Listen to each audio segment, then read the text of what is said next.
Now on CoastTV News. Second chances. This is our community, this is our village, and we have to support people. A Georgetown Health Center is pushing for $1 million boost to help people re-enter society. Control clash. New legislation could undo Sussex County vote on a major energy plan, why it's causing friction. And a visa crackdown, why Chinese students are in the crosshairs of a new U.S. policy shift. This is CoastTV News at 11. U.S. ordering a global pause on student visas. Good evening. I'm Christina DeRobertis. Welcome to CoastTV News at 11. We begin tonight with the latest blow to international students and higher education. The U.S. State Department says it will work with the Department of Homeland Security to aggressively revoke visas for Chinese students in the U.S. Sherelle Hubbard has the latest on what international students may be up against. The State Department says new visa policies regarding international students are intended to put America first. The visa process is a key component of keeping the country safe. It is not targeted at certain only specific individuals. But Secretary of State Marco Rubio said Wednesday the Trump administration will, quote, aggressively revoke visas for Chinese students, including those with connections to the Communist Party. Will not tolerate the CCP's exploitation of U.S. universities or theft of U.S. research, intellectual property, or technologies to grow its military power. Another group seemingly being targeted, Harvard University's current and future international students. Thursday, a federal judge said she will order the Trump administration to not make any changes to Harvard's student visa program indefinitely in response to the administration's efforts to restrict international student enrollment there. Harvard is treating our country with great disrespect. Tuesday, the State Department ordered all U.S. embassies and consulates worldwide to suspend new appointments for student visas as it moves to expand social media screening and vetting. One professor says preventing foreign students from studying in the U.S. may have long-term consequences. It would be a great loss for this country because they've always added value to the country. I'm Sherelle Hubbard reporting. Closer to home now, international students, just a note here, they make up just over a quarter of Harvard's 2024-2025 student body, and President Trump says he'd like to see the school implement a 15% cap on that admission of international students. Now we come closer to home, where La Red, an organization in Georgetown that provides medical care to the community regardless of insurance or circumstance, is now requesting $1 million in community project funding. The funding would help support and build up the rural re-entry program. CoastTV reporter Zakia Jennings shows us how the funding would help those being released from incarceration and re-entering society. La Red Health Center in Georgetown offers care to the community, no matter the situation. Now, they're hopeful they'll receive $1 million in community project funding for their re-entry program to continue providing that care. They're people, and we can't just throw them away and forget they exist. It's just not how this works. Andrea Perez, senior manager of the re-entry program, says she has an army of La Red behind her, but before people can get to them, they have to meet with Perez, the first and only point of contact. It's just me right now. And so the funding would allow us to expand and to be able to help even more people because I can only do so much by myself. Alana Berry, executive director of the Delaware Center for Justice, says these programs are needed for a reason. Oftentimes society is different than when they entered into the system originally. Berry says she's seen for herself how impactful these programs can be. We also employ folks who have gone through our program, and they become peer specialists. So we also get to help people for the long term as they're helping others in similar circumstances as them. Perez says re-entry is a community effort, and pouring into those joining our communities again is how we all thrive. It's not those people, it's not my problem. This is our community, this is our village, and we have to support people. And in doing so, we're reducing recidivism, we're reducing crime, we're reducing overdose deaths, we're reducing a lot of things in the community, and that affects all of us. If all goes to plan, the president could sign off and approve the request by this fall. In Georgetown, Zakia Jennings, Coast TV News. Delaware lawmakers are weighing in on a new bill that would clear a major hurdle in U.S. Wind's plans for an electric substation here in Sussex County. The bill changes Delaware state code to prohibit counties from denying conditional use permits specifically for electrical substations that meet certain conditions. That's exactly what the Sussex County Council did in December amidst strong public opposition to U.S. Wind's plans. If passed, the bill would reverse that vote. There's now a power struggle between lawmakers over who makes the final decision. Some people claim that this bill overrides local control, but it doesn't do that because the county councils they decide zoning, they've already decided on the zoning. They just need to abide by it. It really sets a dangerous precedent to say, hey, if the state doesn't like how your local representatives make a decision, then we now have a precedent to show where we can overrule that one decision that we don't like. So the bill has been assigned to the Senate Environment, Energy, and Transportation Committee. There is a public comment period ahead of their meeting on Monday in Dover. Well, you may be seeing a few more Jeeps than usual around Ocean City this week. That's because it's OC Jeep Week, with around 300 Jeeps expected every day driving around the course. Early in the morning, you can see Jeeps driving along the Ocean City beach. We talked to one local who's been coming to the event for 9 years. The sand course is pretty cool to watch. You can be on the boardwalk, you can be in your balcony and watch the Jeeps go just cruising around. And Jeep Week lasts until Sunday, June 1st. Now we're going to take a live look outside into Lewis and turn things over to our First Alert Chief Meteorologist, Paul Williams. Paul, is it going to be nice for Jeep Week? No. Just unless it lasts till Sunday. Sunday's going to be nice. No guarantees for Saturday. Definitely no guarantees for Friday. Yeah, we're rolling with that kind of energy this evening. Our Spicer Brothers camera in Salisbury, 64 degrees. We're going to stay in the lower 60s, and the rain will start creeping in as early as 3 o'clock in the morning for the folks in Salisbury. And you know what? Between you and I just looked at the models, and I don't usually break character like this, but between 4:30 in the morning and 6 o'clock, there's a monster of a cell that looks like it's going to develop according to our latest model run. We'll have Bob Tryhe track that for you in the morning time in case that really comes into fruition. But right now, 65, mid-60s right now throughout the entire Delmarva Peninsula right now. So we're looking for a rumble of thunder overnight, which is what we kind of alluded to already. 2 days of possible severe storms, Friday evening and Saturday afternoon, evening, with the possibility of damaging wind and hail. And we'll have a summer-like feel going into next week. But as we have to kind of get to next week, and to get to next week, we're going to have to make our way through a couple of days of stormy weather. We'll talk more about that coming up in your full forecast. Until then, back to you, Christina. Well, thank you. We'll take a look at your screen. Milford police tell us one person has been arrested in connection to stolen cars in Milford. Police say they received 2 reports from the Milford Movies 9, one for a stolen vehicle and another for an attempted vehicle theft. Investigators say one of the suspects set the stolen car on fire, and police charged 18-year-old Douglas Moore with several felonies, including theft of a motor vehicle and attempted theft. The second suspect still unknown. Now to Rehoboth, where a lawsuit challenging the hiring of Rehoboth Beach's city manager Taylour Tedder will move forward. A Chancery Court judge made the ruling today. The plaintiffs are a group of homeowners who argue that Tedder's hiring process violated the city's charter. The plaintiffs say that Tedder's hiring does not meet certain qualifications required by that charter.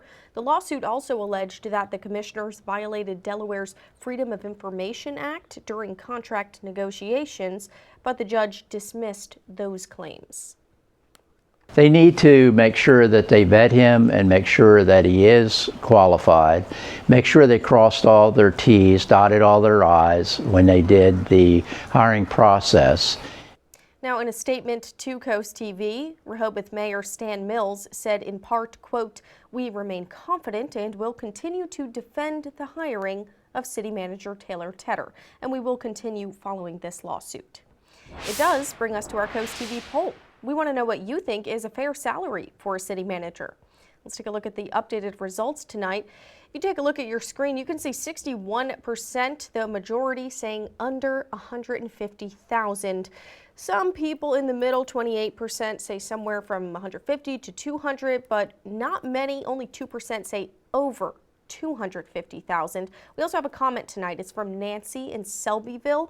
She thinks it really depends on the size of the town or the city.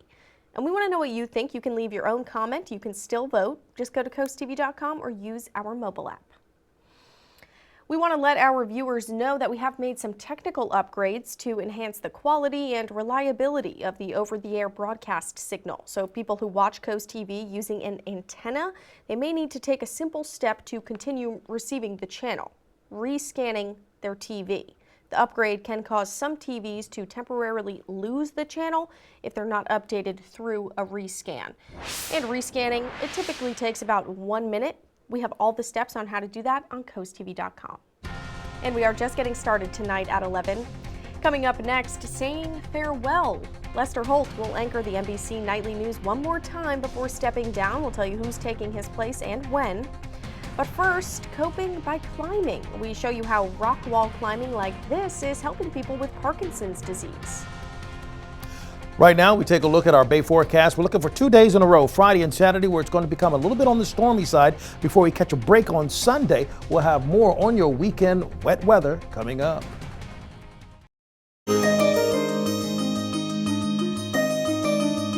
Getting a combination of work for the brain and the body helps those with Parkinson's combat the disease. In this week's Coastal Connections, Matt Pensick introduces us to a group that is using indoor rock climbing to do just that. One hand, 1 foot at a time. There are even setbacks. All part of the Parkinson's Council rock wall climbing session at Rise Fitness in Rehoboth Beach. It's a good mind-body exercise. You have to actually have that brain-body connection, which is making them work, which is bringing on dopamine, which is the one thing they lack, having Parkinson's. So they're able to at least give themselves, which is a good benefit to their disease that they have. The participants have varying degrees of rock climbing skills, but similar reactions after each attempt. It's challenging. Challenging. Huge amount of confidence that they come in after they've achieved that wall. They get a huge burst of confidence. It is a confidence that helps Joan Marie Dio and Arnold Edelman cope with a difficult diagnosis. This gives them a different approach to knowing that they can achieve a goal, whether they want to go higher than they did the last time or just get better at it as they go along. You just want to get up higher and higher. The goal that I want to achieve, I want to get all the way to the top. But just take it slowly and believe in yourself, and I'll get there. Yes! Reaching new heights, mentally and physically. For Coast TV, I'm Matt Pensick.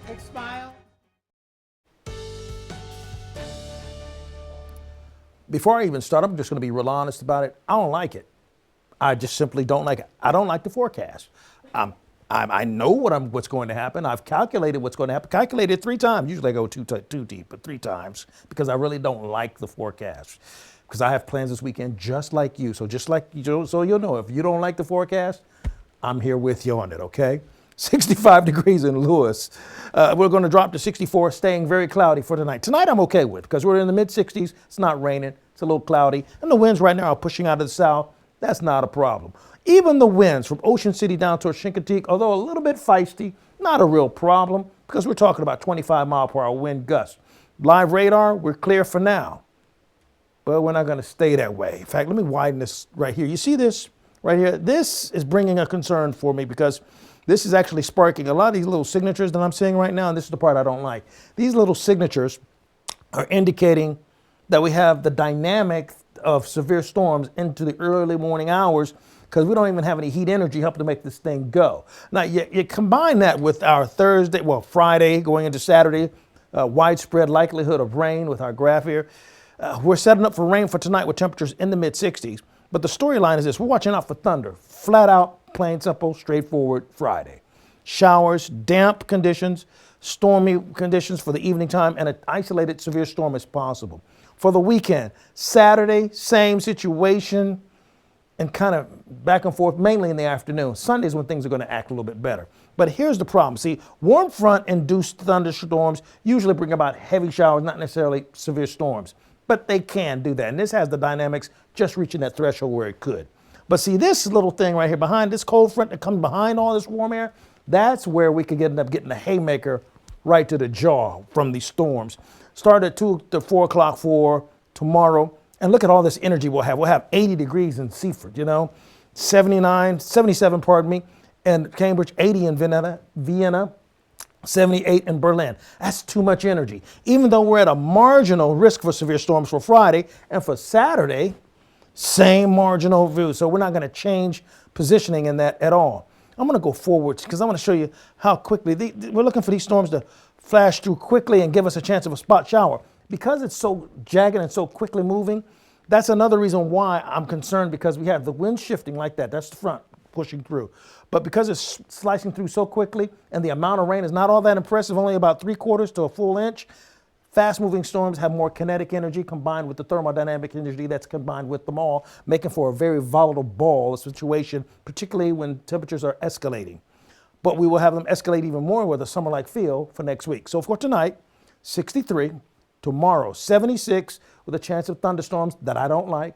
Saturday, 71 thunderstorms that I don't like. Sunday, I like 72 degrees. And then next week, I like a whole lot because it's going to be warmer and it's supposed to stay dry. All right, I like next week too. Thanks, Paul. Well, the Supreme Court on Thursday limited the scope of environmental reviews of major infrastructure projects. The decision could now speed up approvals of highways, airports, and pipelines. Justice Brett Kavanaugh wrote the opinion for the court, and there were no dissents. Ultimately, both liberal and conservative justices agreed with the decision. The High Court's ruling, though, it's another setback for environmentalists. President Donald Trump has repeatedly slammed the government's environmental review process as too cumbersome. The FBI says it will soon release jail surveillance video that proves accused sex trafficker Jeffrey Epstein died by suicide. Deputy Director of the FBI, Dan Bogino, said on Thursday the video shows, quote, clear as day that Epstein was alone in his Manhattan jail cell when he died. Conspiracy theories have questioned the medical examiner's determination that the 2019 death was a suicide. Federal investigators have said the theories are unfounded. Well, artificial intelligence chatbots are making scam emails even harder to spot. Criminals using the technology to clean up telltale signs like clunky grammar and weird phrasing. Experts say this evolution is proving very effective. Ivan Rodriguez explains how scammers are using AI and what people should look out for to help distinguish between reality and deception. Nowadays, being able to catch AI-ridden scams feels like it requires an entirely new approach. I would say yes, new playbook. I think training needs to be highly personalized. Mike Britton with Abnormal AI says AI chatbots are helping scammers write messages that are not only free of typos, but also closely resemble those of trusted senders. If I have a few samples of your writing or email, I can mimic your style using a ChatGPT or a Claude or any other AI chatbot. It's fairly trivial to understand what tools and technologies your organization uses, whether you're a Zoom shop or you use Microsoft, whatever you use for email, and I can start to craft third-party type of messages attacking you. For example, Britton says, a scammer might send what looks like a Zoom update email or an email impersonating your work's IT department, knowing there's a high likelihood people may open the link. So as an attacker, I'm going to pretend to be one of those trusted brands. With the threat of scammers trying to deceive people, Britton says there are ways people can stay aware and protect themselves on top of training through their work. Time is your friend. Attackers and criminals are always working off a sense of urgency. And so if I get an email and it's my CEO and my CEO is asking for urgent help on getting gift cards, the more I step away and let my brain re-engage and kind of let the amygdala hijack kind of wear off, then I'm much more likely to use my training and what I know is the right things to do and not reply.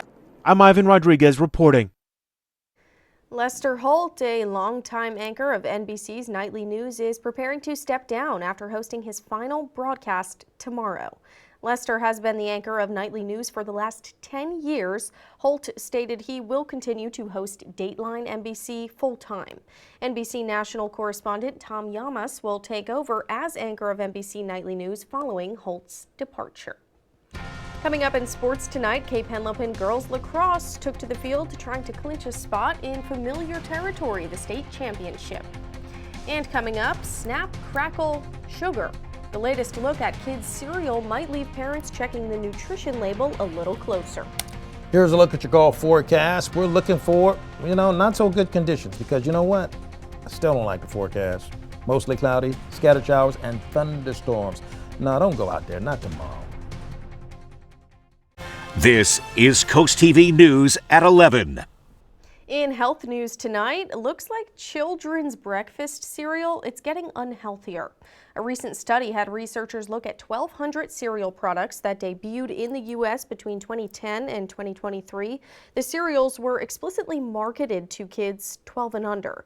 Compared to 2010, this study found protein and dietary fiber contents in those cereals decreased, but total fat per serving, sodium content, and sugar all increased. The study also found the average amount of added sugar in a single serving of children's cereal is more than 45% of the American Heart Association's total daily recommended amount for children. Well, if you find it hard to pay attention at work, you're definitely not alone. In the digital age, there are countless distractions that can keep you from getting things done, but there are ways to set yourself up for success. In today's Health Minute, Mandy Gaither has more on how to maintain focus even with a shorter attention span. From smartphones to computer screens, we spend much of our lives in front of a device. If you're like many people watching right now, you may feel like your attention span is shorter than it used to be, and you'd probably be right. Dr. Sanjay Gupta says research has shown that over the past couple of decades, attention spans have significantly shrunk. Back in 2004, workers could pay attention to a computer screen for about 2.5 minutes. A few years later, that dipped to about 75 seconds. And the most recent study found that workers pay attention to a screen for only around 47 seconds before getting distracted. Gupta says it also takes about 25 minutes to get back on task after a distraction. And since the average American spends at least 10 hours a day in front of a screen, that's a lot of lost time. But there are ways to set yourself up for success during the workday. Researchers suggest doing the most repetitive work of the day at the beginning of the day when you're least alert. And when you're at peak alertness, which for many is a little later in the day, do the work that requires the most mental bandwidth. Then at the end of the workday, check off the list of things you still need to accomplish. Then offload those things from your brain by putting that list away until tomorrow. For Health Minute, I'm Mandy Gaither. The Delmarva Sports Network from the Wawa Studios. Cape Henlopen girls lacrosse is a true model of consistency, winning 14 of the last 15 state titles. So when the Vikings stepped on the field in today's state semifinal game, this stage was nothing new. Inside Champions Stadium, the top seed Cape Henlopen Vikings against the 5 seed Sussex Academy Seahawks. 2 minutes in, Allie Deal finishes off the free position shot to give the defending state champs a 1-0 lead. Less than a minute later, Claire Lopez finds a cutting Macy Steinwettle for the goal, making it a 2-0 Vikings advantage. But the Seahawks strike back when Elizabeth Merritt bounces home the free position, making it a 2-1 game. 1 minute left in the first. Lopez to Steinwettle. They are unstoppable. Vikings up 3-1. Then 13 seconds left in the quarter. Mayreed Rishko converts off the free position shot. 4-1 Cape after 1. Early in the second, Lopez to Deal, and she's dealing. Vikings in control up 4. 20 seconds later, Lopez finds Steinwettle again for the contested goal, finishing through contact. In the end, Cape Henlopen rolls to a 19-3 win over Sussex Academy and heads back to the state finals. The Vikings will take on Tower Hill in the state championship game on Saturday at noon at Caesar Rodney High School. So make sure to follow our socials at Delmarva Sports for live updates. That'll do it for sports. Have a great night, everyone. Still ahead tonight, one local restaurant is rallying behind a beloved employee as he battles cancer. We'll tell you how you can help. Well, Well, a longtime employee at a Milton restaurant is facing a tough diagnosis, and the community now stepping up to help. You're looking at Mr. Lee, who's worked at Po' Boy's Creole restaurant in Milton for many years. He was recently diagnosed with lung cancer. His co-workers say he is known for his positive energy. Now, to help with medical bills, the restaurant says it's going to donate 10% of proceeds from June 4th until June 7th. You know, they ought to set up a GoFundMe, because I would definitely donate to that myself. All right, you guys set up one, I'm in, okay? Milford, we're looking at Bay Health at 64 degrees right now. We're going to stay in the lower 60s for the rest of this evening, and watching out for stormy weather Friday and Saturday. By the way, Charles Faulkner, our umbrella winner, you're going to need that umbrella for Friday and for Saturday, but you won't need it on Sunday. By the way, if you want to catch up on what's happening Friday, Saturday, Sunday, call our weather line at 443-880-9100. Your forecast is just a call away, sponsored by the law offices of Brockstead, Mendelis, and Federico. And here's a look at your exclusive 10-day forecast. 76, rain. 71 on Saturday, rain. Sunday, no more rain, 72. And next week, it's going to feel like summertime. Summertime, can't wait. Thanks, Paul. Thanks for joining us for Coast TV News at 11. You can always find some more local news and local weather on our Coast TV News app. The Tonight Show starring Jimmy Fallon, that's up next, and we'll see you back tomorrow for Coast TV News at 5 a.m. Have a great night.